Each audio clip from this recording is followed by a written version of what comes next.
Okay, what's up, folks? It's Desmos Live. What have you been up to this last week? We've had kind of a big one here at Desmos. Big week, lots of energy expended. Let me just tell you what we're not going to do. This is you're a crowd of folks who like know us, know our work largely. Some newcomers here came by for this show. So glad you're here. This is 30 minutes every week, 4 p.m. Thursdays Pacific, talking fun math, fun people, fun technology, all the above, fun students. This last week, we released our curriculum live, on the air. It's out there in public now. And what we're not going to do here, because the three of us are not good at it, is try to sell you on it. A lot of you folks here are, big fans of Desmos. We're big fans of you. We have a nice chummy relationship. So we're not great at sales. So we're not going to go through the whole thing and share with you all the fancy features. We could do that. Not gonna share with you, on Twitter. Here's our tweet. Not gonna gratuitously scroll through all the really positive quote tweets unsolicited by us from all the folks who are currently using the program, just like talking about it. That was very gratifying. I mean, right here we've got this dude says probably worth a look. How can you beat that for feedback? Probably worth a look. Daniel, I'm embarrassed. I'm blushing. Not going to tell you to go to desmos.com/curriculum and sign up to get some more info there and get that thing over to your people nearby you. If you teach middle school or just know middle school people, forward that along. Not going to spend tons of time doing that today. I'm going to do two things. One is first going to say hello to a couple of returning guests that you folks know and love. Lisa and Faith, welcome back to the show, folks. Tell them where you're dialing in from and how you're doing today. Lisa, let's go with you first. I'm in Colorado and doing okay today. Right now, I'm present in the moment, enjoying it. This is how we get our guests, okay, who's present, who's feeling present, and Lisa was, and so Lisa's on. Faith, tell them where you're from, how you're doing. Sure. Hi, everyone. I'm in Pennsylvania, just outside of Philadelphia, and I'm doing all right. With the usual qualifiers of like the world and what's happening right now, but doing okay. Excited to be here and to be talking about what we're talking about today. Yeah. Always grading on a curve with that, like, okay, for sure. I hear that. And it's later out there. I'm on the Pacific time here in Oakland, California, and so we're real grateful you folks made the time. I'm gonna say one thing about our curriculum, and then we're gonna talk with you folks, share with you our new design principles and where it came from, why we rebuilt it, and there's 5 of them. Share them with you in the hopes that you'll understand a bit more about what went into this curriculum. But also, and more to the point, that you folks will be able to use these in your own work, on paper curriculum, your own Desmos activities, whatever you're doing as students, we hope these will apply. I'll just say one thing I think that at Desmos we are working on, trying to do better at, have not done well historically, is move fast. That this curriculum is a labor of a lot of years. It took us nearly a year to create our very first activity, Penny Circle. And then we just kind of moved so deliberately, so slowly, building supplemental activities. Our work got a huge turbocharge when the Illustrative Mathematics and Open Up Resources folks open sourced their curriculum and gave us a scope and sequence and a coherent story around math that we could graft our ideas onto. That was amazing, but we have moved so slowly and so deliberately. And I, for one, am so grateful for the folks at Desmos before I got there who had built a very profitable calculator that sustained and funded the work of Lisa and Faith and all of us as we were just like taking our time, trying to figure out what makes technology and math and students and learning work well together. That's what's been going on here. And so part of that, way back in the day, is we had, there's 4 members on the teaching team, myself, Christopher Danielson, Michael Fenton, Shelly Carranza, and we just wrote up like what it is we were doing. This was back in 2016, and this document, you can find this at our blog. I'll put it in the show notes later. I think it has 13 different principles, and it really described our work pretty well. But what I'm so excited about our work at Desmos, we are a company that wants to help students learn math, and learning is in our DNA, and we are always trying to learn ourselves, and we love when we hire new people who have new experiences, who help us grow in our knowledge of everything, but in this case about making activities. So recently Lisa and Faith took all of this work. They just did an amazing deep dive into like what are the things that we're learning about now about how to build activities, and we together kind of edited and compressed and said this is not as descriptive as it could be, let's leave that out. And we came up with 5 principles that really describe our work, I think, and we're sharing them with you in the hopes that it's useful for you and your work, and that you'll hold us accountable and say, hey, like this activity did not do that thing you said it would do. So my colleagues here are going to share with you a couple activities each out of our curriculum, and invite you to think about what principle does this activity embody, and then they'll share with you some of our thinking around that. Who's up first? Is it Faith up first? Yeah, that's me. Right on. Let's go kick it over to Faith to share with you folks scales and weights. Let's talk about it. Yeah, so before we dive into what this first principle is, I wanted to show two activities that we felt like embodied some of what this principle is trying to get across. So in this activity, scales and weights, students are given a plane and a scale, and they're charged with balancing the scale. And we give them a combination of weights that they can use, 3 different weights. And so we just say, like, balance the scale using what you have here. So some students might do something like this. Balance their scale, or see if it balances. All right, nice. Then they go to the next screen and we say, okay, let's bring forward that work that you just did, and we give you another opportunity to switch it up. What's a different way that you could balance a scale? And I'm in a teacher dashboard here, so I want to show you like some possibilities of what students might do. So we might use that combination of weights. Can you zoom it in for There's us, a little Faith? bit of a lag here. Yeah, sure. How's that look? Awesome. And let's see if I can get just one more student work coming up on the screen before I go to the next one. So here we're just like, as long as it's using these 3 different kinds of weights, you know, use your creativity and figure out a way to balance that plane. So that's scales and weights.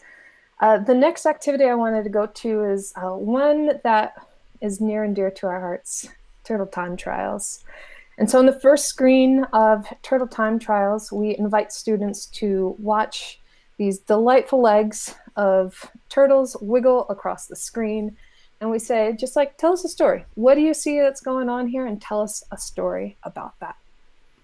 So again, both of these activities or pieces of lessons we feel like embody this first design principle that we try to hold with us as we're designing full lessons.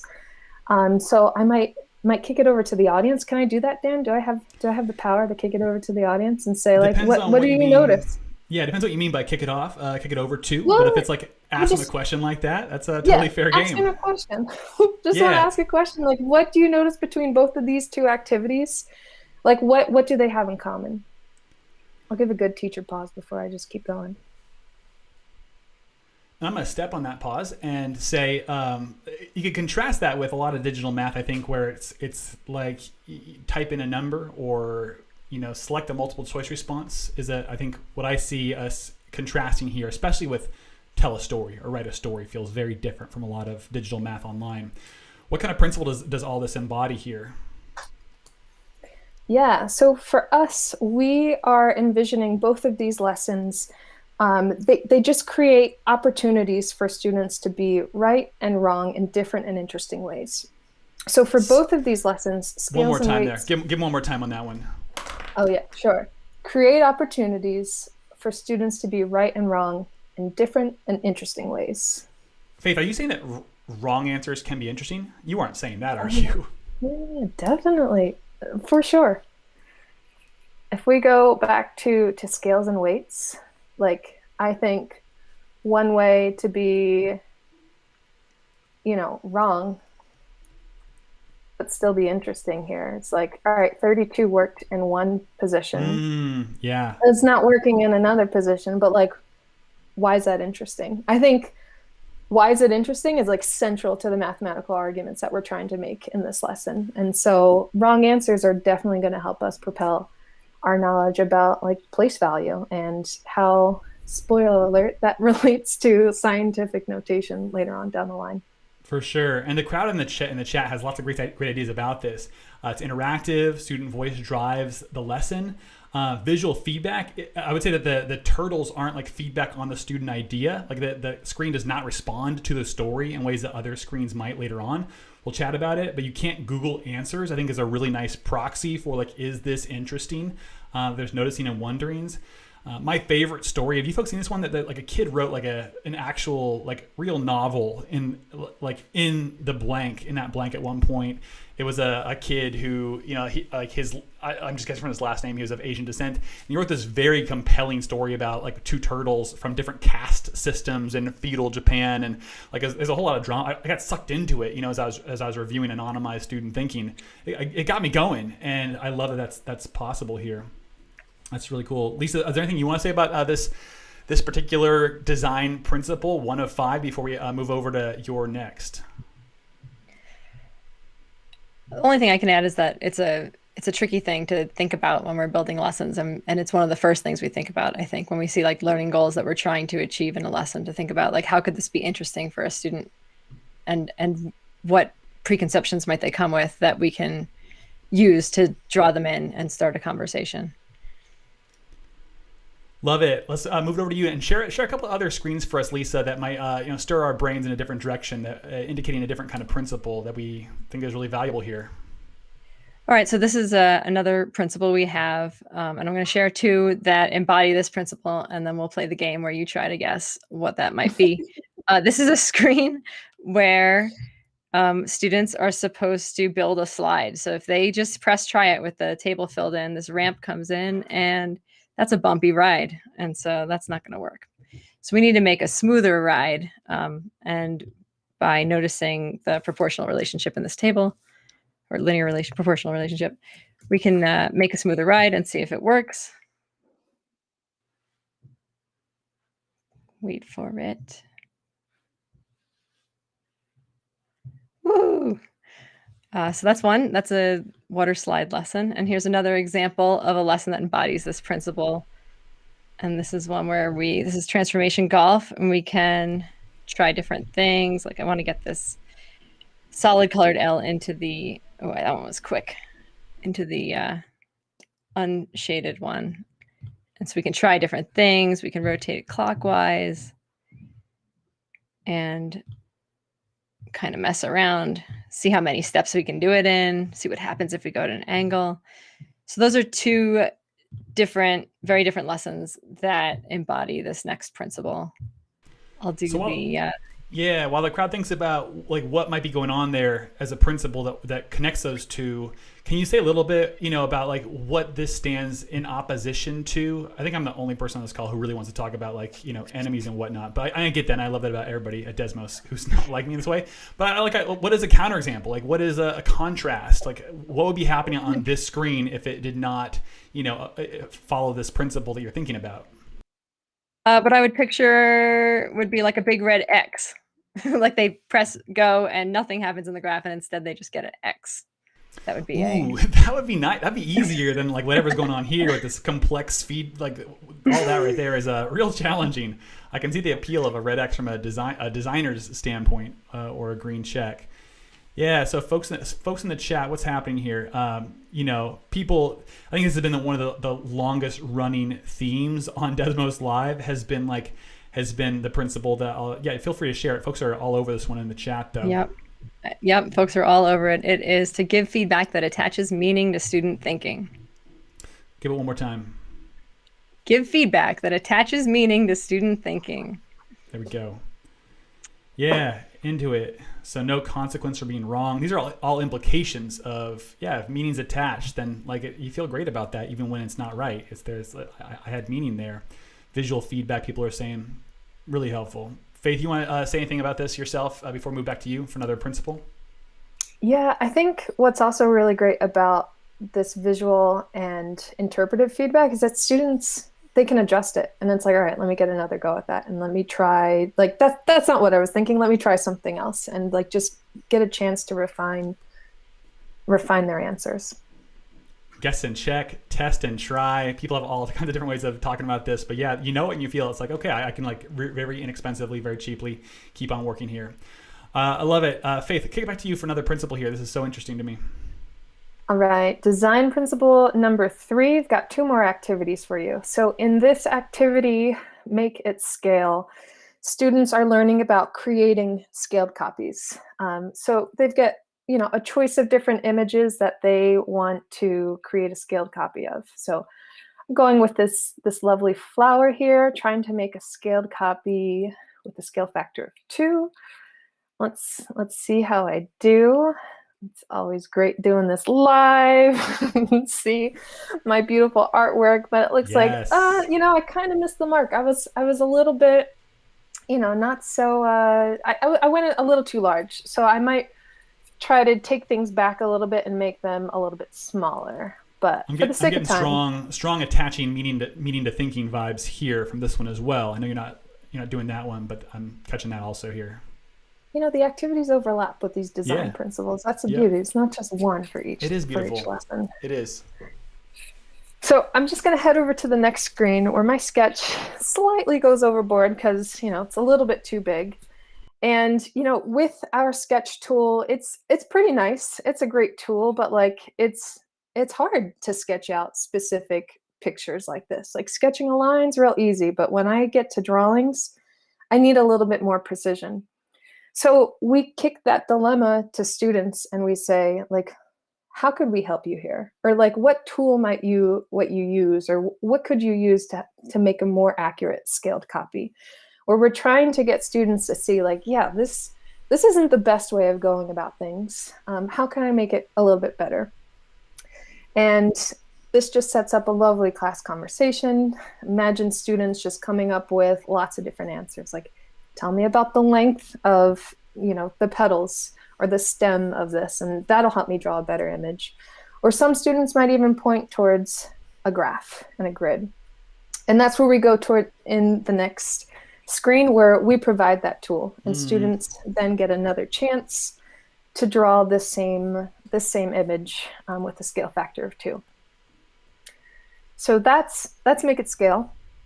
Let's look at a second activity here, tax and tip, where students are confronted with, let me just come back out there and start fresh so we can get the full experience. They're ordering food at a cafe and they get to select different items, and we print out receipts for all of those items.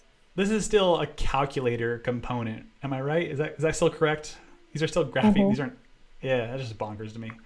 This is all in a graphing calculator. That's one of the things that like blew my mind when I first came to Desmos to work. Like, I didn't know that this was just a coordinate plane with some equations and an expression list. Yeah, it's amazing what the talented interaction designers can do. So the rest of this lesson, let's keep going here. See what design principles is coming up for us. You notice on this receipt that I get 2 receipts that show me my item, the tax, and like what my total is, how much money I'm going to have to pay. But the 2 bottom receipts are smudged out, and I don't know what the tax is, and therefore I don't know how much money I need to pay at the end. So we ask students, like, here's, the 2 receipts that we did have the information on. What's the sales tax? And I might pull up the calculator to help me do a calculation here, where I would take the tax and see just like what percentage is that. And that gives me 7%. All right, go to the next screen. And here, this next screen, oh goodness, I have to actually calculate what the tax is and what the total is. And I'm glad there were 6 items on the original list. I'm glad they're only asking me for 2 here, because, that's a lot. I've got to calculate 7%, and hopefully evaluation's turned on, I hope. And it'll tell me what 7% is. Awesome. And I can just kind of add those 2 things together, right? It's nice when we help folks out there and say, just use a table as a calculator. 7, and then we get to try it. But again, like, right, that's a few steps where we're kind of trying to point students on, like, oh man, I wish I could do something different here. And then finally on screen 4, we say, all right, let's just go ahead and write an expression. Like, how could we use an expression to express the same thing that we were doing on the screens, but generalize it a little bit more to all of our items in the cafe? So those are our 2 lessons. Make it scale, drawing scaled copies. and then tax and tip, calculating tax of certain items and then what the total might be. Wait, do it though. What goes in the tax and total? Oh, the tax and total. Oh, I left it without being resolved. So let's see. How could I use C? So C would be my cost, and I know that it was 7%. So I'm going to multiply that 0.07. And so the total would be C plus C times 0.07. Get that out of there. Ay, ay, ay. Let's see. Pins and needles. Boom. Strong. Do it once. So the question of the crowd is again, what is going on here for you? Some folks in the chat already had some really strong ideas already from Make It Scale. This is a high class crowd we assemble at Desmos Live on a weekly basis. But give it some thought, and while they do, Faith, what is an alternative approach that would not use this principle in Make It Scale or in this smudged receipt activity? If we did not have this principle, what would it look like? Yeah, I think for this receipt activity, it would be to just like jump right into expressions. Like it's really easy to just say like expressions can really help us out here. So like let's write an expression and then use that expression for lots of different items. Kind of like giving away like the idea first and then applying that idea to lots of different, even using the same context of items in a cafe. But here, we decided to kind of flip that a little bit. Oh, yeah, I see it. love it. They've got it. Nailed it. People are on it. People are really, working me here a little bit, like putting that polished apple right on my desk. And I want to say, I see right through you and I love it. I'm here for it. So thank you for that. Yeah, folks have lots of fantastic ideas here. They're there, you're there. I want to call out a couple things here as we share. This is now live on our blog. I shouldn't say that. It's not on our blog. Create a need. That's the principle. But and you folks called it. But also, I just love how this also has like feedback that attaches meaning to thinking. Where if you type in any kind of like expression with C, it's going to do a thing. And it also has like there's interesting ways to be wrong. And different ways to phrase that final expression. 1.07C, C plus 0.07C. It gives credit for all of that. Faith, can you show us what happens if you just like type in a flat number for total? Like type in just 5 for total. I don't even know what's going to happen, but knowing us, like I think I do, it's going to show the total is 5 every time. 5 every. Oh, and it gives me credit for the right tax. Oh, I'm dying here. I'm dying. That's so good. All right, well, we're coming up on time, so we're going to motor here a little bit on these last two. Last one's a big one, so we'll give it plenty of time. Lisa, would you share with us another principle here, and we'll keep on moving? Yeah, I thought it'd be fun to share a paper lesson from our curriculum. Well, it's partially paper. These are cards that teacher would cut up and give each student one. And this is what we call a social scavenger hunt. And then there's screens that the teacher can project. And so the first one is find someone whose figure has something in common with yours. So anything, and students can walk around the room and pair up and explain what they found in common with their partner. Maybe it's that their shape, and they'll go back to these figures again, have, are similar shapes, or that they, each have a right angle or some side length that's the same, just to help them get comfortable with the task. And then they shuffle around the room again. And there's another task where they find someone whose figure has the same 4 side lengths as yours. So things are getting a little bit more formal, but still approachable. There's an intermission where we get a little bit more specific with some language. Students can collaborate with their partner and just decide on some things. And then we do a couple more rounds of finding partners. And this is getting to the properties that you need to know to decide if figures are similar.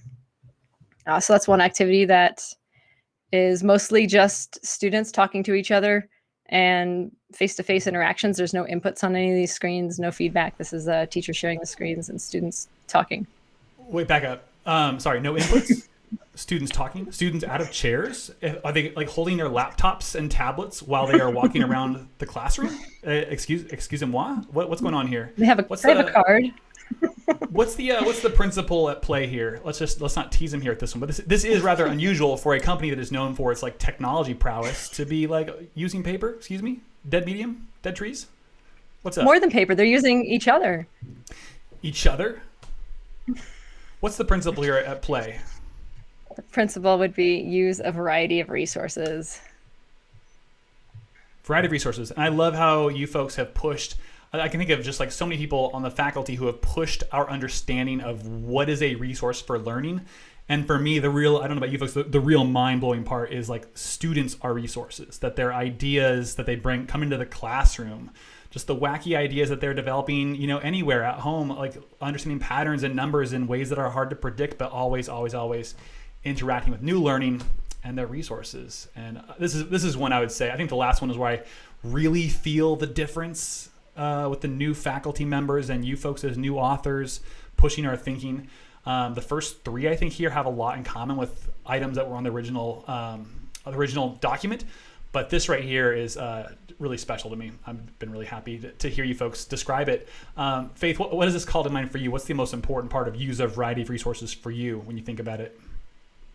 Yeah, I think for us specifically as Desmos lesson developers, like when we first started with our curriculum, like every single lesson was a digital Desmos lesson. And we quickly heard from teachers that like digital every single day, like my students are tired, and it just wasn't working. And so not only it just forced us to consider like there are a lot of great things out there, and Desmos is only one of them. So how do we cultivate all of these resources to really give the best experience to students?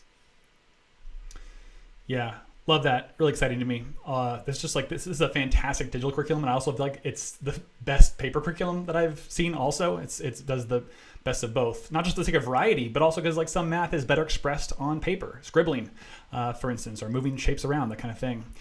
Love it. We are not going to do enough justice to this last design principle, but it is in many ways the most important. So let's dive into it a little bit. I think on first look, interrupt our biases is the sort of guideline that would appear in any new organization's charter or mission statement or design principles in the year 2021.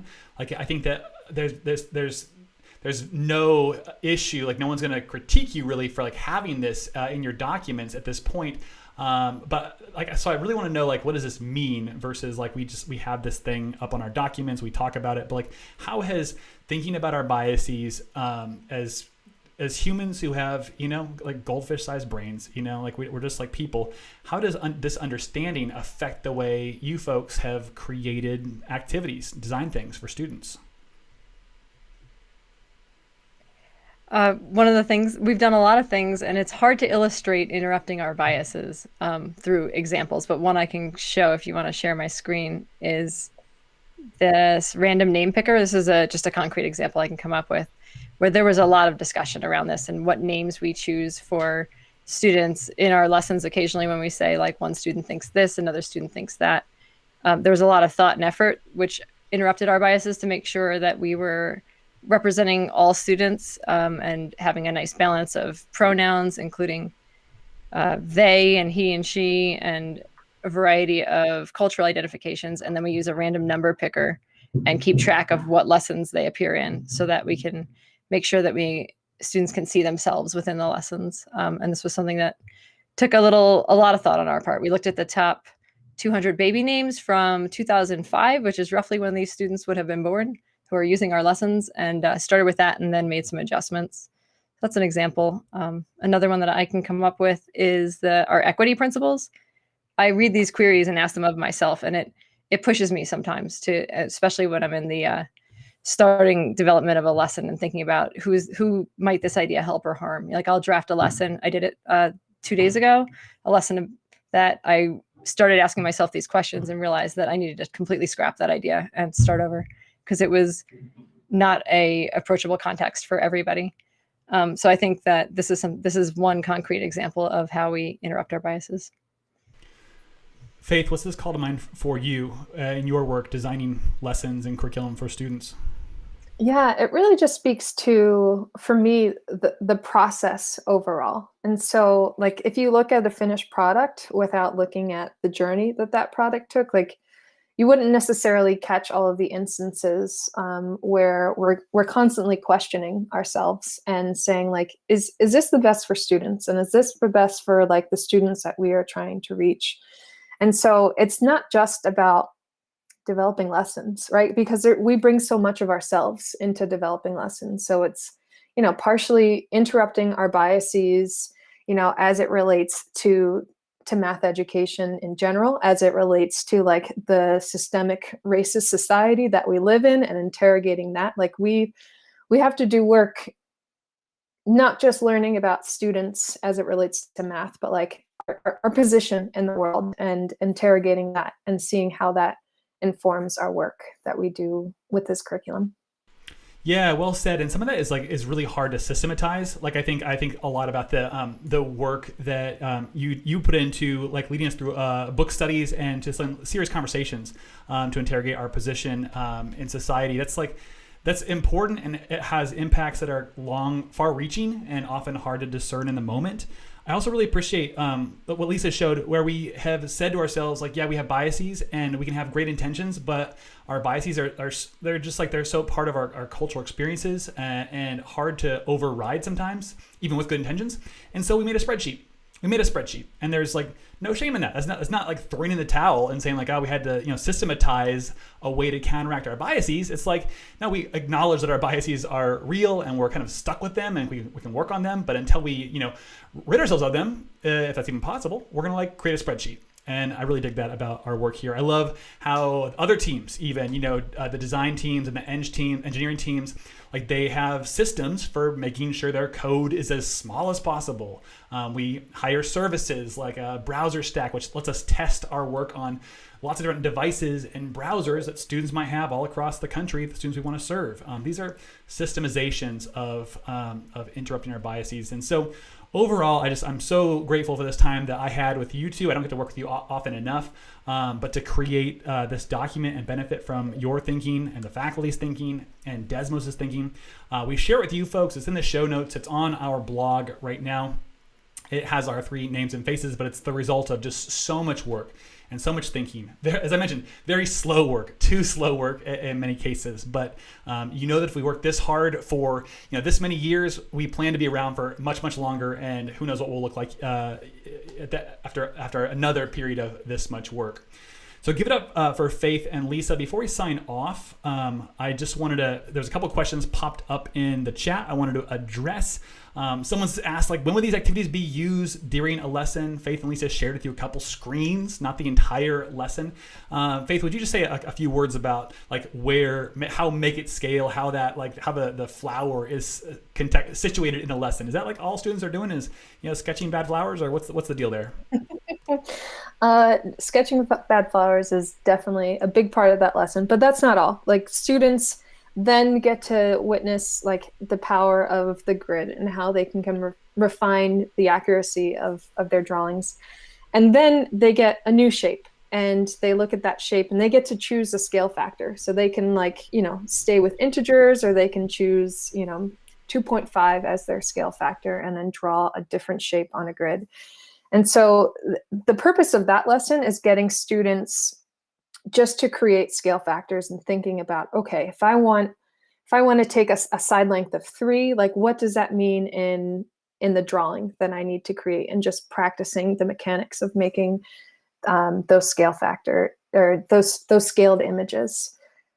So if we go to the cool down, which kind of shows, oh yeah, that's a fun screen. The cool down is just like, all right, let's test what you've learned in this lesson, and give me a scaled image with a scale factor of 3. So that's like really just the heart of what we want students to achieve there.